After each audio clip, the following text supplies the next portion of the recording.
මීට බොහෝ කලකට පෙර කල්ප 91කට පෙර මේ ලෝකේ පහළ වුණා පුස්ස කියලා සම්මා සම්බුදුරජාණන් වහන්සේ නම. ඒ පුස්ස සම්මා සම්බුදුරජාණන් වහන්සේට ඒ රටේ රජුරෝ තමයි සම්පූර්ණයෙන්ම දාන දෙන්නේ. මිනිසුන්ට දාන දෙන්න දෙන්නේ නැහැ. ඒ කාලේ දීර්ඝායුෂ තියෙන කාලයක්. ඒ නිසා අද කාලේ අපි 7 දවසක් දාන දෙන්නේ. ඒ වගේ ඒ කාලේ අවුරුදු ගණන් එක පිට දාන දෙනවා. ඉතින් ලෝකෙට සම්මා සම්බුදුරජාණන් වහන්සේ නමකුත් පහළ වෙලා ඒ සම්මා සම්බුදුරජාණන් වහන්සේට පිය රජුරෝ විතරක් දන් දෙනවා. ඒ දානෙට තමන්ගේ පුතාලවත් හවුල් කරගන්නේ නැහැ. ඒ නිසා පුතාලා 3 දෙනෙක් හිටියා. මේ පුතාලා 3 දෙනා කල්පනා කළා අනේ අපි කොහොමද දානයකට සම්බන්ධ වෙන්නේ? ඉතින් ඊට පස්සේ මොකද උනේ මෙයාලා ඒකට උපක්‍රමයක් යෙදුවා. ඈත කැරැල්ලක් ඇති වෙන්න සලස්වලා ඒ කැරැල්ල මෙයාලම සංසිඳවලා රජතුමාගේ හිත පහදවාගෙන වරයක් ගත්තා. රජුරුකෝ ඔයාලා මේ කැරැල්ල සංසිඳවු ගැන මම සතුටුයි. කැමැති දෙයක් දෙන්නම්. ඉල්ලන්න ඕන දෙයක්. ඊට පස්සේ කිව්වා අපිට ඕන දෙයක් ඕනේ අපිට මේ භාග්‍යවත් අරහත් සම්මා සම්බුදුරජාණන් වහන්සේ ඇතුළු භික්ෂු සංඝයාට උපස්ථාන කරන්න දෙන්න. එහෙම බෑ කිව්වා. ඊට පස්සේ කිව්වා නෑ දැන් ඔබ පොරොන්දු වුණානේ පොරොන්දු ඉෂ්ට කරන්න. හරි කොච්චර කාලයකටද ඕනේ? අවුරුදු 7ක්. අප්පෝ බෑ. අවුරුදු 6ක්. අඩු කළා යාන්තම්. මේ වස් කාලෙට වස් 3 මාසෙට උපස්ථාන කරන්න ඉල්ලගත්තා. දැන් ඉදිරියට වස් කාලේ එනවා. මේ වස් කාලේ භාග්‍යතුන් වහන්සේ ඇතුළු මහා ශ්‍රාවක සංඝ රත්නයේට වස්වල උපස්ථාන කරන්න ඕන කියලා. ඔන්න අවස්ථාව දුන්නා. වස් ආරාධනා කළා. ඊට පස්සේ මෙයා ඉක්මනට මීටින් එකක් ගත්තා රැස්වීමක්. ඒකට මෙතුමාගේ යාළුවෝ ඉන්නවා 1000ක්. මේ රාජපුත්‍රයෝ 3 දෙනාට. ඒ 1000ට කිව්වා අපි සංඝයා රැක ගන්න ඕන. ඒ නිසා සංඝයා සමීපේ ඉඳලා නිතර උපස්ථාන කරන්න ඕන. මේ 1000ම කිව්වා අපි ඒකට රෙඩි. ඊට පස්සේ තමන්ට ගොඩක් හිතවත් දක්ෂ පිරිවර සම්පත්තිය තියෙන ඇමතියෙකුට කතා කළා. ඇමතිය මෙහෙන්න පැමිණියා. මේ වස්තුම් මාසේ සංඝයාට අපි උපස්ථාන කරන වස්වසවල ඔයා හොඳට දානමාන දෙන්න ඕන මේ වස්තුම් මාසෙම. හරි රජතුමනි ඒක මම බාර ගන්නම් කියලා වගකීම බාරගත්තා. ඊට පස්සේ මෙයාට ඉන්නවා යාළුවෝ 11000ක්. මෙයාගේ පිරිස. ඒ අයට කිව්වා දාන උයන එකතු කරන්න. හොඳට 11000 සම්බන්ධ වෙලා උයන මිනිස්සු 84000ක් එකතු කරගත්තා. ඇයි ඒ කාලේ රහතන් වහන්සේලා ලක්ෂ ගාණක් වස්වැසුවා. ලක්ෂ ගාණකට දන් දෙන්න 84000ක් උයන්න. 11000ක් බඩු මුට්ටු එකතු කරන්න. ප්‍රධාන ඇමතියා තමයි ඔක්කොම කරන්න දැන්. ඒ අවශ්‍ය සියලුම බඩු භාණ්ඩාගාරයෙන් නිකුත් කරන්න භාණ්ඩාගාරිකතුමාට පැවරුවා. එතුමාගේ නෝනයි හරි දක්ෂයි. එදා ඉඳලා දානේ කටයුතු සිද්ධ වුණා. භාණ්ඩාගාරිකතුමා අදාළ දේවල් ලස්සනට භාණ්ඩාගාරයෙන් නිකුත් කළා. නෝනා තමයි මෙනු එක හදන්නේ. එක දානේ දවස් 2කට එන්නේ නැති වෙන්න මෙනු එක හැදුවා. දාන වට්ටෝරුව. රසට දන් දුන්නා. ඊට පස්සේ අර ඒ මෙනු එකට අනුව අර ඇමතිතුමා කට්ටිය දාලා දැන් උයවනවා. කුසි 84000ක් වැඩ.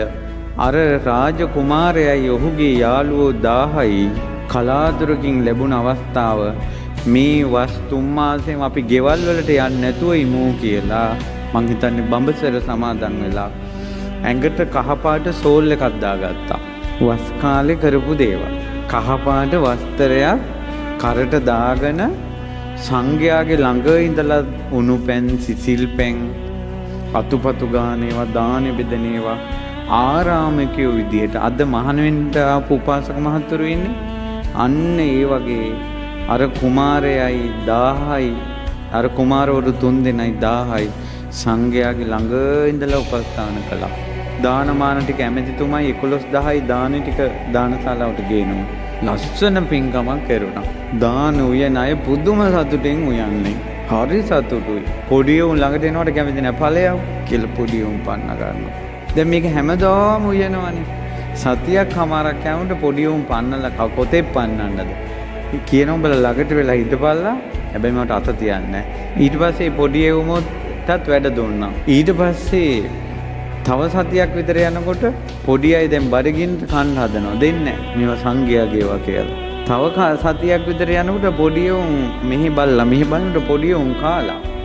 උයපේ වගේමුත් කාලා පොඩ්ඩක්. ඊට පස්සේ පළතුරු වලිමුත් පොඩ්ඩක් කාලා මහ මිනිස්සු බලනකොට කෑ ගහනවා කන්න එපා කියලා. ටික දවසක් යනකොට පොඩි උන්නේ මේ මොකක්ද දන්නවද වෙන්නේ? උතුම් කටයුත්තක් නැවත කරනකොට ඒකට තියෙන ගෞරවය නැති වෙලා යනවා. ඒ වගේ කාලයක් යනකොට මේකේ ගෞරවය නැති වෙනවා. නැති වුණා. පස්සේ පොඩි උන් කාලා අර බාගෙත් කැවුම් බාග දාලා. තව මේ දානි ගෙනියලා නැහැ. පොඩි උන් කාපේවනි කියලා අම්මලක් කෑවය. ඔහොම මාස 3ක්නේ නොදැනීම ගෞරවේ නැති වෙලා බුදුරජුන් උදෙසා හදන දානය සංඝයා රහතුන් උදෙසා හදන මෙවැනි ඍජු ගතිගුණ ඇති දෙව් මිනිසුන් වඳින පුදන මහත්ඵල පුදන දෙයට මහත්ඵල විපාක ලබලා දෙන මහරහතන් වහන්සේලා විශේෂ උයන දානය දැනම මිනිස්සුම කෑවා. පූජා කරන්න කලින් උයලා දන්හලට යවන්න කලින් ඒ අය කෑවා. ඔක්කොම හවුල් වුණා. 84000 මීට කල්ප 91කට කලින් ඔවුන් මිය ගියේ. කල්ප 91ක්ම ප්‍රේතාත්ම. ප්‍රේතාත්ම කල්පයක් ඉවර වෙනවා, චුත වෙනවා, ප්‍රේත වෙනවා, චුත වෙනවා, ප්‍රේත වෙනවා. කන්න බොන්න නැහැ. හේතුව ඍජු ගති ගුණ ඇති මහරහතුන් විශේෂයි. කළ අකුසලයක් එහෙම විපාක දෙන්න. කල්ප 91ක් බත් කන්න නැති වුණා. කල්ප 91ක් වතුර බොන්න නැති වුණා. මේ මහා භද්‍ර කල්පේ පහළ වුණා. දැන් අර අය මනුස්ස ලෝකෙන් දෙව්ලොවට, දෙව්ලොවෙන් මනුස්ස ලෝකෙට සුගතිවල ඉපදී එනවා. අපේ මහා භද්‍ර කල්පේ මේ කල්පේ පහළ වුණා.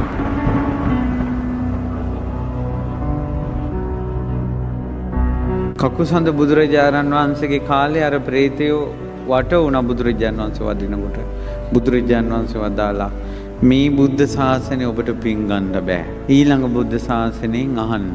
ඊළඟ බුදුරජාණන් වහන්සේ පහළ වුණාම කොණාගමන බුදුරජාණන් වහන්සේත් වදාලා ඊළඟ බුදුරජාණන් වහන්සේගෙන් අහන්න. කාශ්‍යප බුදුරජාණන් වහන්සේ පහළ වුණා. කාශ්‍යප බුදුරජාණන් වහන්සේ වදාලා ඔබට ඊළඟට පහළ වෙන ගෞතම බුද්ධ ශාසනයේ ඔබගේ ඥාතියෙක් ඉපදෙනවා බිම්බිසාර කියලා.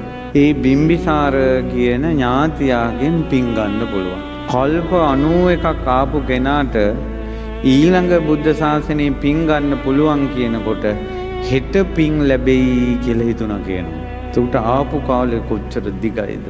අපේ ගෞතම සම්මා සම්බුදුරජාණන් වහන්සේ ලෝ පහළ වෙලා පස්වග භික්ෂූන් උදෙසා දහම් දෙසලා ඒ උත්තමයෝ අරහත්ත්වයට පත් වුණා. බද්දවග්ගිය කුමාරවරු 30 දෙනා අරහත්ත්වයට පත් වුණා. යසකුල පුත්‍රය ඇතුළු යහළුවෝ 54 දෙනා අරහත්ත්වයට පත් වුණා. මේ 69ක් භික්ෂූන් චරත භික්ඛවේ චාරිකං බහුජන හිතාය බහුජන සුඛාය අත්තාය හිතාය සුඛාය දේව මනුස්සාන ධර්ම ප්‍රචාරයේ යෙදෙව්වා. බුදුරජාණන් වහන්සේ උරුවේ ජනපදයට ඇවිල්ලා උරුවෙල් කාශ්‍යප, නදී කාශ්‍යප, ගයා කාශ්‍යප කියන තුන්බෑ ජටිලයන් දමනය කොට 1000ක් පිරිසට ධර්මයේ දේශනා කළා. පැවිද්ද ලැබලා දුන්නා. ආදිත්ත පරියාය සූත්‍රය අහලා 1000ම අරහත්ත්වයට පත්වුණා. ඒ 1000ක් සංඝරහතන් වහන්සේලා සමග බුදුරජාණන් වහන්සේ රජගහ නුවරට වඩිනකොට බිම්බිසාර මහරජුරවන්ට ආරංචි වෙලා මඟට ගිහිල්ලා බුදුරජාණන් වහන්සේ පිළිගෙන ප්‍රාතිහාර්ය දැකලා තමන්ගේ හිතවත් 11000ක් ඇමතිවරු සමග සෝතාපන්න ඵලයටපත් වුණා බිම්බිසාර රජුරෝ. ඉතින් එදා වේළුවනාරාමේ බුදුරජාණන් වහන්සේට අතපැන්වක් කළා පූජා කරනකොට මහ පොළොව කම්පා වුණා. සංඝයා විශේෂ මහා දාන පැවැත්තුවා. අන්න අර 84000ක් ප්‍රේතාත්ම පින් ලැබෙයි කියලා ඉන්නවා. පින් ලැබුණේ එදා රාත්‍රියේ රජතුමාගේ ඇඳ වටේට ඇස් දෙක පියාගන්නකොට පේනවා ප්‍රේතාත්ම. ඇඳේ ජනෙල්ලේ කාමරේ උද්‍යානවල ප්‍රේතාත්ම ඇඳ ගන්න ඇඳුන්නේ කුණු ගඳ ගහන කටවල් වලින් පණුව වැක්කිරෙන විරූපී ශරීර ඇට සැකිලි කැත්තම කැත රූප ගන්ධම ගන්ධ රූප කෙට්ටුම කෙට්ටු රූප. සමහර අයගේ බඩවල් ඒ ආසෙන් එල්ලෙනවා. සමහර අයගේ කන් එල්ලෙනවා. ඇස් එල්ලෙනවා. මැස්සු ආනවා. රජ්ජුරුව බය වෙලා නැගිට්ටේ. රජ්ජුරුව සෝවාන් වෙච්ච කෙනෙක්. මෙච්චර පින් කරපු කෙනා එදා රෑ නිදා ගන්නකොට ප්‍රේතයෝ වට කරගත්තා. ඇයි මේ අමනුෂ්‍ය පිරිස වට කරගත්තේ? ඇයි මෙච්චර ලං වෙන්න පුළුවන්? ඥාතීන් හේතුව තමයි වට කරගත්තේ. ඥාති රජතුමා භාග්‍යතුන් වහන්සේට සැලකලා භාග්‍යතුන් වහන්සේ වදාලා ඔබේ ඥාතීන් බුදුරජාණන් වහන්සේ දේශනා කළා හොඳට දානමාන දීලා පින් දෙන්න කියලා. බුදුරජාණන් වහන්සේ ඥාති සම්බන්ධයෙන් විස්තර කළා. මීට කල්ප 91කට කලින් රජ කුමාරවරු 3 දෙනෙක් 1000ක් සමග එකතු වෙලා දානයක් දෙද්දි ඔබ තමයි දානේ බාරගත් ඇමතියා. ඔබේ හිතවත් පිරිස තමයි දානේ ඉව්වේ. දාන උයනකොටයි සංඝයාගේ දේ කෑවේ. ඇයි කාලයක් යනකොටනේ. 3 රජ කුමාරවරු 3 දෙනෙක් කසාවත් දරාගෙන 1000ක් සමග සංඝයාට සමීපව උපස්ථාන කළා. අන්නේ 3 දෙනා තමයි උරුවෙල් කාශ්‍යප, නන්දී කාශ්‍යප, ගයා කාශ්‍යප. අර දංහලේ හිටපු යාළුවෝ 1000 තමයි. ඒ තුම්බෑ ජටිල පිරිසගේ හිටපු 1000ක් පිරිස. අර ඇමතියා තමයි බිම්බිසාර රජුරෝ. බිම්බිසාර රජුරොත් එකවර සෝවාන් වුණ 11000 තමයි අර යාළුවෝ 11000. ඉතින් බුදුරජාණන් වහන්සේ එදා දානේ පූජා කළා පින් දෙනකොට ඉරිදියක් කළා රජතුමාට ඒ ප්‍රේතයෝ පේන්න සැලැස්සුවා. මේන් කෑම බීම දීලා ආහාර ප්‍රශ්න වාසස්ථාන දීලා පින් දෙනකොට අරෙන් අර අයට පැම්පකුණු පහළ වෙනවා. ආහාර පාන පහළ වෙනවා. දිව්‍ය වස්ත්‍රාභරණ පහළ වෙනවා. ලස්සන වුණා අර ප්‍රේතයෝ. ලස්සන වුණා.